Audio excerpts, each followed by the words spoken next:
서울은 그 주위에 수요가 있기 때문에 가격만 맞다면 이동한 수요가 많습니다. 근데 경기도 외곽에는 외곽으로 이동할 수요가 잘 없어요. 그러면은 이런 지역들은 투자자가 더 가야 됩니다. 그래서 완판시키고요. 그래서 시간이 지나면서 그 투자자 외에 이제 임대인들이 돌아서 임차인이 돌아서 그걸 채우고요. 나중에 투자자가 빠져나가면서 실수요자 채워나가는 거거든요. 그렇게 시간이 많이 걸려요. 투자자가 빠진 상태에서는 미분양이 늘 수밖에 없는 환경입니다. 미분양이 정상이에요.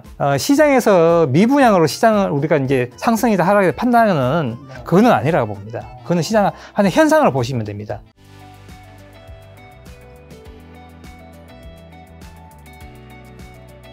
정부가 공급 대책을 계속 발표하고 있지만 시장의 불안감이 여전한데 현 공급 대책이 실질적인 효과를 내기는 어려운 걸까요? 거의 불가능하다고 봐야 되죠. 거의 불가능하다고. 네, 왜냐면 지금 시작해도 2028년도에 입주될까 말까 하거든요. 근데 지금 이제 공급을 막 해야 되는데, 근데 문제는 뭐냐면은 지금 규제를 했잖아요. 규제하고 난 뒤에 우리가 서울은 괜찮은데요. 인천이나 경기도는 분양을 해도 분양이 안 돼요. 공급 의미가 퇴색되는 거죠. 네, 왜냐하면 분양을 받지가 않습니다. 지금 서울도 우리가 잔금 대출이 안 된다고 하니까 벌써 막 우리가 뭐 거기서 매물이 막 나온다 하거든요. 네. 그렇기 때문에 외곽에는 더 이제 수요가 없는데 그런 지역에 분양을 하게 되면은 첫 단지부터 실패하기 때문에 DSE에서 분양이 안 나와요. 정부의 의지도 안 될 겁니다. 그래서 분양이 안 되는데 건설사는 계속 이어갈까요? 절대 못 하거든요. 위기가 오기 때문에. 지금 정부의 어떤 정책이 그런 방향을 간다 하더라도 시장이 받쳐주지 않으면은 공급의 효과는 없다 이렇게 보는 겁니다. 그리고 또 최근에 급등한 공사비 문제, 정비사업 지연되는 경우가 많은데 이러한 공급 차질이 향후 그러면 서울 아파트 시장에 어떤 변수를 좀 작용할까요? 정비사업 쪽이잖아요. 공사비 같은 대부분 다. 재건축 재개발 같은 경우에는 지금 이제 최근에 이슈됐던 게 그런 내용이고요. 정부가 어떤 기조를 할지가 되게 중요한데 공사비 문제는 지금 어느 정도 제가 볼 때는 시장의 어떤 그 물가가 올랐기 때문에 반영 많이 되는 것 같아요. 최근에 이제 이번 정부가 재건축 재개발에 대한 어떤 스탠스 이게 더 중요하다 보고 있고요. 공사비 문제는 뒷문제라는 그렇게 보거든요. 정부의 정책에 따라서 재건축 재개발은 조금 더 활발화될지 아니면 또 미치될지 달렸다 봅니다. 재건축 재개발이 근데 그런 것들 정책이 잘 펼쳐지면 단기간에 또 집값이 오히려 또 급등할 수 있는 건가요? 그 지역 그럴 수도 있어. 왜냐하면은 이동 수요도 있고요. 가격이 올라가면서 주위 시세를 자극할 수 있는데요. 시작할 땐 그렇고요. 만약에 재건축이 많다면은 입주할 때는 또 떨어질 수도 있거든요. 광명시에 작년인가 입주가 엄청나게 많았거든요. 그 재건축이 많거든요. 근데 가격이 막 올라서 분양을 놓겠는데요. 입주할 때 막 마피가 생겼거든요. 그런 효과가 나올 수 있습니다. 그래서 일단은 많이 해야 돼요. 그럼 정부의 정책 측면에서 요즘에 얼마 전에 나온 기사긴 한데 종합부동산세 공정시장 가액 비율을 현재 60%에서 80% 상향하는 방안 유력하게 검토하고 있다고 하는데 이 비율이 인상되면 어떻게 될까요? 아무래도 이게 또 집주인 입장에서 부담이 되면서 매물이 늘어난다는 얘기도 있고 사는 입장에서도 부담이 되니까 안 사려고 한다. 그래서 집값 더 이제 정부의 방향대로 가고 있다 이렇게 얘기하시는 분들도 많던데. 이제 종부세 문제는 저도 이제 종부세를 많이 내봤는데요. 더 이제 사는 건 힘들어져요. 그건 분명해요.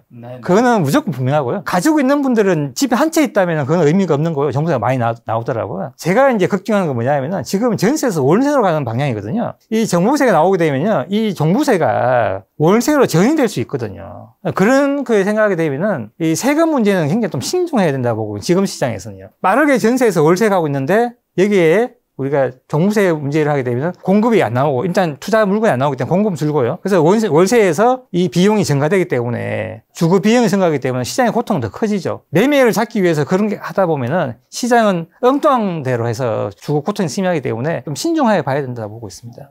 그리고 보유세 강화하고 이렇게 거래세 낮추는 것이 세계적인 표준이라고 하는데 이러한 세제 개편이 만약에 된다면 국내 부동산 시장 안정에 기여할 수 있을까요? 원래 이제 세금 규제를 한다면은 그게 맞죠. 거래세 낮추고 보유세 좀 올리는 게 맞습니다. 원래 그게 맞아요? 그게 국제적으로 스탠다드죠. 왜냐하면 거래가 잘 돼야 돼요. 거래가 돼야 되거든요. 원래 경매 물건 같은 경우에도 낙찰을 통해서 우리가 거래하는 거잖아요. 그래서 그걸 이제 금융에 대해서 이제 뭐 해결하면서 원래 물건 돌리는 거거든요. 그래서 무조건 거래가 해야 돼요. 그래서 거래를 통해서 우리가 세수를 확보하고 하는 것도 괜찮고요. 근데 보유를 통해서 우리가 하게 되면 나쁜 정책이 뭐냐면은 강남 한 개를 계속 보유하기 때문에 매물 안 내놓거나 오히려요. 그래서 거래가 안 되기 때문에 오히려 더 가격을 높일 수 있는 정책일 수도 있습니다. 그래서 그건 좀 안 좋은 정책이에요. 세금 정책 한다면은 거래세를 낮추고요. 보유세를 조금 올리는 게 낫습니다. 이재명 정부에서 어쨌든 6.27 대책 이후에 부동산 시장이 어쨌든 많이 바뀌긴 했는데 향후 이재명 정부 부동산 정책 방향이 또 중요할 텐데 어떤 것들이 좀 나올 거라고 보시나요? 어쨌든 집값을 안정화시키겠다는 게 이재명 정부의 방향인 것 같고 부동산에 있는 자산을 주식으로 좀 이동시켜서 코스피를 5천 만들겠다. 근데 부동산 하시는 분들이 주식을 못 하거든요. 네네. 주식 하시는 분들 부동산 잘 모르잖아요. 못해요. 잘 모르더라고요. 그게 돈이 왔다 갔다 안 하거든요. 네, 왔다 갔다 안 하고요. 알아야 투자를 하죠. 잃기 위해 투자할 수는 없잖아요. 네. 왔다 갔다 안 하기 때문에 정부의 정책은 물론 뭐 그렇게 돈을 주식을 해서 기업에 어떤 이제 그 좀 도움이 되게 하고 싶은 의도는 있는 것 같은데요. 네. 실제는 조금 제가 주위에 이렇게 만나보면은 두 가지 다 하시는 분은 거의 없고요. 맞아요. 예. 다 하시는 분은 없더라고요. 거의 없어요. 첫 번째 나온 정책을 보면은 다시 뭐가 나올지 모르겠지만은 지금까지 나오는 정책, 우리 문재인 정부 때 나온 정책 있잖아요. 나올 수 있는 나온 정책 다 나왔거든요. 예. 근데 여기서 나온다면 조금 더 세부적으로 디테일하게 그렇게 나올 가능성이 있지, 더 추가해서 나올 거는 저는 거의 없다 이렇게 봅니다.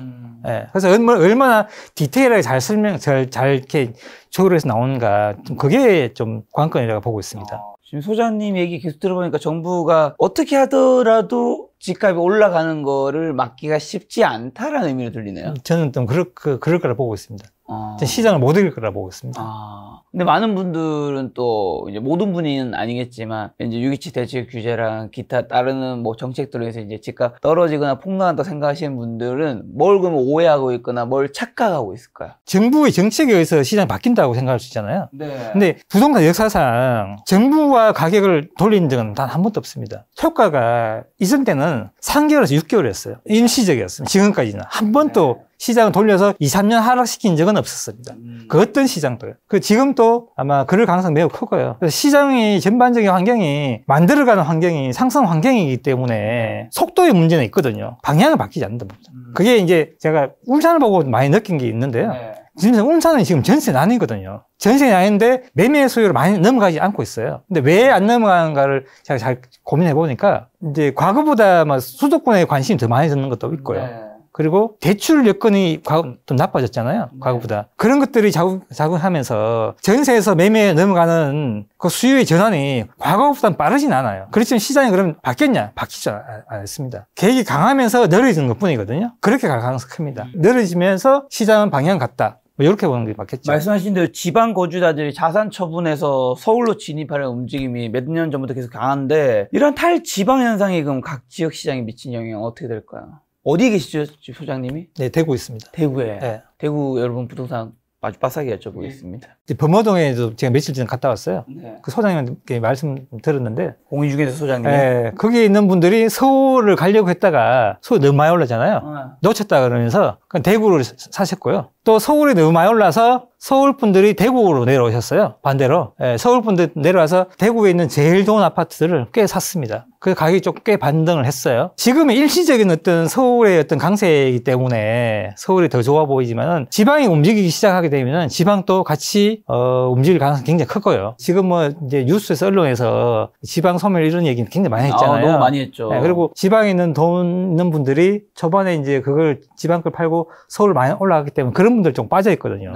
그때 투자자 빠져있는 상태에서 실수요자분들을 움직여야 되기 때문에 시장이 조금 느린 건 사실이에요. 그렇지만 시장이 많이 바뀌었습니다. 지금 대구의 메인지에 가보시면 과거에 저점에서 다 탈출했고요. 지금 가보면요, 작년보다 1억씩 올랐어요. 1억씩, 1억 5천씩 올랐습니다. 작년에 저하고 만나서 어떤 분들이 상담하신 분도 있고 올해 만나서 상담하신 분도 있어요. 이틀 전에 의사 두 분 오셔가지고 상담했는데요. 작년에 오셨으면 좋았었는데 왜 올해 왔냐 하니까 자기 늦었대요. 그래서 올해는 1억 5천 더 줘야 된다. 자기도 보고 있을 때 보고 있었으면 안 샀다 하더라고요. 그래서 어쩔 수 없이 더 많은 돈을 지불하고 지금 계약을 하셨어요. 그래서 지금은 지방에도 서울뿐만 아니고 지방의 핵심 도시에 있는 이제 수성구나 해운대구나 수영구 이런 것들은 가격이 꽤 올랐습니다. 조금 말씀하신 대로 최근 울산, 부산 등 일부 지방의 거래량이 회복세를 보이고 있는데, 지방 부동산 시장 본격적인 상승세로 전환될 가능성은 어느 정도 있을까요? 아마 대책이 좀 안 나왔으면 조금 빨랐을 건데요. 지방이 지금 대책이 나왔기 때문에 원래 한 9월이나 11월 되면은 많은 지역들이 움직일 거라 예측했는데요. 근데 지금 대책 나왔기 때문에 조금 더 미뤄진다 하더라도 내년 봄, 빠르면 올해 한 11월, 12월 정도, 늦어도 내년 봄 되면 지방도 움직인다. 물론 체감하기는 좀 힘들 거예요. 왜냐하면 거래량 자체가 적어요. 근데 울산이 작년부터 플러스가 나오고 있는데요. 거래량 자체가 지금 안 나오기 때문에 체감은 그렇게 못하고 있거든요. 거래량이 많이 늘어야지 사람들 체감을 하거든요. 이제 그렇지 않기 때문에 느끼는 거하고 체감하고는 다를 거예요. 실제 시장하고는 좀 다를 거예요. 수성구나 해운대 올랐다 했잖아요. 거래에 없는 상태에서 올랐기 때문에 사람들을 못 느끼는 거거든요. 예, 그렇기 때문에 지금은 하반기에 시장이 움직이지만은 체감적으로 잘 느끼지는 못하실 거다. 좀 그렇게 보고 있습니다. 자, 그럼 이제 지방의 열기가 뜨거워지지 못한 것 중 하나가 이제 서울에 집을 사고 싶어 하는 심리도 있어서 그거 한번 여쭤보면 똘똘한 쪽 현상 계속되면서 서울, 특히 강남 상구 위상이 더 굳건해지고 있는데 그럼 이런 서울 중심의 상승세, 그 중에서도 강남 상구, 뭐 마용서 어쨌든 주요 핵심지 위주의 상승세는 언제까지 이어질까요? 지금은 잠깐의 이제 멈춤이 있긴 한데. 이 강남을 바라볼 때 좀 생각을 좀 다르게 해야 되는데요. 뭐 미국이나 일본이나 다른 나라들을 어떤 트렌드를 보게 되면요. 우리가 이제 물가 상승이 있고 난 뒤에요. 금리가 올라가 난 뒤에 가장 크게 나타나는 현상이 뭐냐면은 안전자산에 대한 돈이 몰리는 현상이거든요. 네. 그게 이제 금값이 올랐고 비트코인 값이 올랐잖아요. 그 다음에 움직이는 게 뭐냐면은 전 세계에 있는 가장 주요 도시에 가장 좋은 부동산들이 올라가거든요. 그 현상이 지금 나타난 게 강남이거든요. 그게 뉴욕에도 똑같았고요. 일본에도 똑같은 현상이었어요. 그게 이제 지방에 있는 자산가들이 가세한 거잖아요. 네. 그게 이제 대출 규제만 했으면 지금 멈추는데 그렇기 때문에 지금 우리가 강남을 볼 때 하나의 자산으로 보는 게 맞지 어떤 사용 가치로 보기에는 지금은 시장이 많이 바뀌었다 이래 보거든요. 그래서 자산을 사기 때문에 가격이 우리가 얼마까지 올라간 게 사실 힘들거든요. 예측하기가. 얼마 전에 이 중앙아시아의 이제 우즈벡인가요? 그 돈 있는 부자가 강남 아파트를 샀어요. 들어보셨어요? 우즈벡에 있는 부자가 한 명 샀는데요. 그게 혹시 반포 네, 60억, 70억 샀잖아요. 네, 70억. 네, 그분이 그럼 왜 샀을까요? 안전자산을 선택한 거거든요. 돈이 많아 산 거 아니에요? 네, 아닙니다. 그 돈을 어딘가에 가야 되잖아요. 네. 부자들은 세금하고요. 돈을 안전한데 옮기거든요. 네네. 네, 중앙아시아에서 우리가 아시아 국가에서 그리고 정치적으로 안전하고 우리가 민주주의하고 이제 사회주의에서 보호하고 이런 나라를 찾아보면요. 우리하고요. 일본하고요. 싱가포르 몇 개가 안 되거든요. 근데 거기서 그 내가 이제 비행기 시간을 좋아해 보니까요. 제일 가까운 데가 서울이에요. 서울 4시간밖에 안 걸려요. 그분의 선택은 서울인 거예요. 그 안전자산 현상이 나라별로 다르겠지만은 네. 그 지역의 가장 중요한 부동산을 선택한 현상이 지금 일어나고 있고요. 그 현상이 강남도 같이 일어났다 이렇게 보는 겁니다. 네, 그래서 가격이 얼마까지 간다 이걸 예측하기 굉장히 힘든 겁니다. 지금 말씀하신 게 뭐 반포의 레미안 온밸리의 70억, 뭐 72억 그거랑 같은 사례인지는 모르겠지만 그럼 여기서 하나 여쭤보면 또 어떤 분은 그런 얘기 하더라고요. 부동산 전문가분들도 사실 70억, 72억은 말이 안 되지만 그냥 돈 많은 사람이 자기가 제일 좋은 신축에 제일 좋은 입지에 그냥 RR동 그냥 자기 사고 싶어서 사는 거다 이렇게 해석하시는 분들도 많더라고요. 이게 사실은 이 정도의 가치는 없지 않나 이렇게 생각하시는 분들도 말이 되잖아요. 이것도 어떻게 보세요? 그러니까 소장님 의견은 좀 다른 의견이셔서 저는 이 최고가 있잖아요. 하이엔드 주택들에 대한 거는 일반적인 논리로는 잘 안 맞거든요. 돈 있는 사람들이 움직이는 시장에는 그냥 그쪽에는 수요 공급이 아니에요. 그쪽은 절대 수요 공급이 아닙니다. 네, 그분들은 시장의 어떤 변화를 읽어내면서 가거든요. 그 시장의 변화라는 거는 뭐냐면 세금 문제라든지 뭐 인플레이션 문제라든지 안전자산 문제라든지 그런 문제로 움직이거든요. 세금 문제를 엄청나게 우리가 세금을 많이 거두게 되면 부자가 도망가 버리잖아요. 외국으로. 그런 것처럼 주위의 환경에 어떤 영향을 받거든요. 그러니까 지금 제가 느끼는 주위에 이제 어떤 부자들이 움직이는 환경은 지금 최근에는 안전자산이라고 보고 있어요. 그분들이 생각한 이제 안전자산은 강남 아파트다 이렇게 보는 거죠. 그럼 부자라고 코멘트 해주셔서 부자 고객분들도 꽤 많이 만나보시거나 뭐 상담하고 하실 텐데 우리나라에서 뭐 부자라고 하면 상위 1% 순자산은 33억 정도지만 그걸 부자로 생각하시는 분이 많지 않기 때문에 뭐 부자의 기준이 어느 순간 100억이 됐는데 일반적으로 100억대 이상의 부자분들 그냥 한국에 있는 100억대 이상의 부자분들은 그냥 요즘에 가장 관심 있는 재테크 투자가 강남 아파트인가요? 그거는 개인 성향에 따라 다르겠죠. 네. 금, 비트코인, 강남 아파트 뭐 하시겠어요? 저는 비트코인 아니면 강남 아파트 할 것 같은데요. 그죠? 금보다는. 예. 근데 금도 괜찮아 보이는데 저는 근데 금보다는 비트코인을 좀 더 좋아하는 편이라서. 이제 많은 분들이 이제 금하고요, 비트코인하고 강남 아파트 있는데요. 이 세 가지의 특성이 뭐냐면은 비트코인을 해보면요, 얘는 할 게 없어요. 그냥 쳐다만 보잖아요. 네. 그냥 좋은 거예요, 좋은 거. 근데 금도 있잖아요. 네. 금을 사놓고 만약에 금 바를 사놓고요. 집에 있으면 뭐 하죠? 그냥 열어보는 것밖에 없죠. 강남 아파트는 달라요. 강남 아파트는 나의 프라이드예요. 너 어디 사니? 뭐 압구정 뭐 이런 건가요? 주소지에 강남 듣는 거하고 거의 차상 천지 차이거든요. 그래서 또 뭐냐면 강남 아파트는 이런 게 있습니다. 얘는 뭔가 활용할 수 있어요. 만약에 70억 주고 샀잖아. 월세 돌릴 수 있죠. 비트코인은 70억 사면요, 뭐 스테이킹도 안 되잖아요. 비트코인 할 게 아무것도 없죠. 그럼 또 할 게 않고, 그럼 또 우리 은행에 가서 금 있으니까 대출이 안 되거든요. 얘는 만약에 50억짜리를 전시가 투자하게 되면 반으로 투자할 수 있고요. 월세 수익도 나와요. 그리고 나의 자존심도 될 수 있어요. 그 부자들의 전통적인 부자 입장에서는 비트코인이나 금이나 얘를 뭐 하지? 얘를 갈 가능성이 굉장히 크다는 거죠. 제가 볼 때는. 그래서 얘는 가격에 우리가 상한선을 정할 수가 없는 거예요, 사실은요. 그래서 비싸다, 고평가됐다, 아니면 저평가, 이걸 논할 수가 없는 거예요. 그분들 입장에서는. 그러면 제가 오늘 아침인가 어제 봤던 유튜브 영상 하나 봤는데 압구정 현대 쪽이 새로 나중에 재건축 될 수 있잖아요. 재건축 되면 그분이 전 보면서도 그래도 이거 너무한 거 아닌가 싶었는데 여긴 재건축 되면 구평이 200억 이상이 될 겁니다 라고 막 얘기하는 거예요. 여러분 저 압구정 현대 없습니다. 그럴 가능성도 있나요? 저는 100억은 봅니다. 아 100억은 넘어갈 그 100억을 보기 때문에 지금 반포가 올라가는 거예요. 아, 그렇죠. 반포 원밸리 RR이 어쨌든 70억대라면 거기 사실 압구정은 더 좋은 입지니까 70억보다 위로는 뭐 그러니까 이제 이견이 없는. 미리 간다는 전제하에서 반포가 계속 신고가를 만들어 간다고 하는 거죠. 자, 그러면 같은 가격에 서울 외곽 구축 아파트랑 경기도 핵심 지역 신축 아파트 고민되시는 분들 많을 텐데 어떤 게 나은 선택일까요?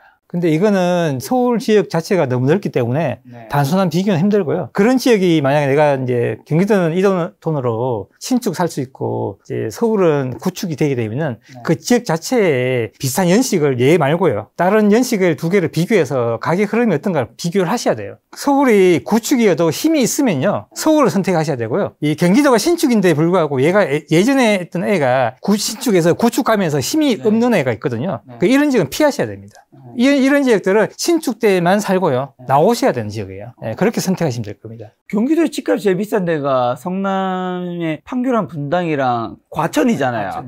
그러면 잠깐만요. 과천, 판교, 분당이랑 비슷한 서울의 입지는 어디가 좀 될까요? 가격대로 본다면. 마포보다 좀 더 높은 거고요. 성파보다 좀 작은 거고요. 그 사이에 있는 것 같은데. 마포와 뭐 성동구. 네, 성동구나. 여러분 정확하지 않으실 수 있지만 마포와 성동구 정도로 한다면 이렇게 이 둘 중에서 만약에 고민한다면 마포, 성동구, 뭐 과천, 판교, 분당. 저는 서울합니다. 그 위치제거든요. 부동산 위치제예요. 제가 이제 비교를 한번 해드릴게요. 2019년도에 그 헬리오시티가 입주했고요. 그때가 이제 그 헬리오시티가 가락동이잖아요. 성파구 같은 성파구 내에서도 여기 잠실 쪽 있잖아요. 그 리센츠하고 우리가 헬리오시티하고 입주할 때 가격이 같았어요. 근데 시간이 지나면서 지금 더 벌어졌거든요. 얘가 더 신축인데 그때 제가 지금 가격은 같지만은 시간이 지나면 잠실 쪽이 더 좋아진다. 왜 그러냐? 잠실은 개발도 많지만은 위치제거든요. 부동산 위치제예요. 위치가 좋은 거 바꿀 수 대체할 수 없어요. 상품은 바꿀 수 있어요. 그 위치는 바꿀 수 없어요. 무조건 위치를 선택하셔야 된다. 시간이 지나면서 점점 벌어지고 있는 거예요. 이제 또 뭐냐면 그 잠실 5단지가 있잖아요. 걔 때문에 더 효과를 보는 거죠. 그래서 무조건 인서울을 하셔야 돼요. 만약에 제가 한다면은. 인서울에서 다만 또 서울에서 너무 또 완전 외곽은 말하는 건 아니시겠죠. 그럴 바에는 뭐 과천이나 판교, 분당이 강남과의 인접성이 있기 때문에 더 낫다라고 말씀하신 것 같네요. 자, 그럼 인천은 항상 상승장이 마지막에 장시가고 크게 하락하는 패턴을 보여왔는데 지금 시점에서 인천 부동산 시장 투자 매력도 어떻게 평가하세요? 인천은 괜찮죠. 왜냐하면은 가격이 많이 떨어졌어요. 근데 왜 많이 떨어지냐면은 인천이 항상 늦게 움직이잖아요. 경기도나 서울을 선택을 못 하신 분들이 인천으로 마지막에 막 달려가거든요. 그 수요가 마지막에 몰리면서 상승을 많이 시켰다가요. 그분들이 위기에 맞으면서 하락폭이 커지거든요. 그 하락폭이 커졌다는 거는 가격이 메리트가 있다는 증거이거든요. 그래서 우리가 송도 같은 경우 가격이 많이 떨어진 건 맞아요. 송도 같은 경우는 지금 선택하셔도 나쁜 선택 아닙니다. 꽤 많이 회복할 거라고 저는 보고 있어요. 이제 외곽은 이제 선택을 이제 좀 고민해 봐야 되겠지만은 송도 노예에서도 좀 선호도가 있는 입지나 위치 정도는 선택해서 아무 무리가 없다. 저는 그렇게 보고 있습니다.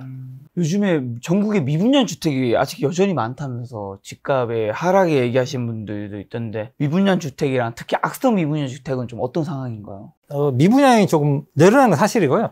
최고점에서는 조금 줄었어요. 7만에서 좀 줄었고요. 미분양을 시장을 판단하는 기준으로 삼는 게 아니거든요. 왜냐하면 미분양은 그냥 임상적인 거고요. 우리가 경기도 외곽 같은 경우에는 그냥 미분양이 나게 돼 있어요. 왜냐하면 투자자가 없으면 그런 지역들은 무조건 미분양이에요. 근데 서울은 좀 달라요. 서울은 그 주위에 수요가 있기 때문에 가격만 맞다면 이동한 수요가 많습니다. 근데 경기도 외곽에는 외곽으로 이동할 수요가 잘 없어요. 그러면은 이런 지역들은 투자자가 더 가야 됩니다. 그래서 완판시키고요. 그래서 시간이 지나면서 그 투자자 외에 이제 임대인들이 돌아서 임차인이 돌아서 그걸 채우고요. 나중에 투자자가 빠져나가면서 실수요자 채워나가는 거거든요. 그렇게 시간이 많이 걸려요. 투자자가 빠진 상태에서는 경기도 매각은 다 미분양이에요. 네. 그렇기 때문에 지금의 어떤 시장의 환경에서는 미분양이 늘 수밖에 없는 환경입니다. 미분양이 정상이에요. 시장에서 미분양으로 시장을 우리가 이제 상승이다 하락이다 판단하는 그거는 아니라고 봅니다. 그거는 시장 하는 현상을 보시면 됩니다.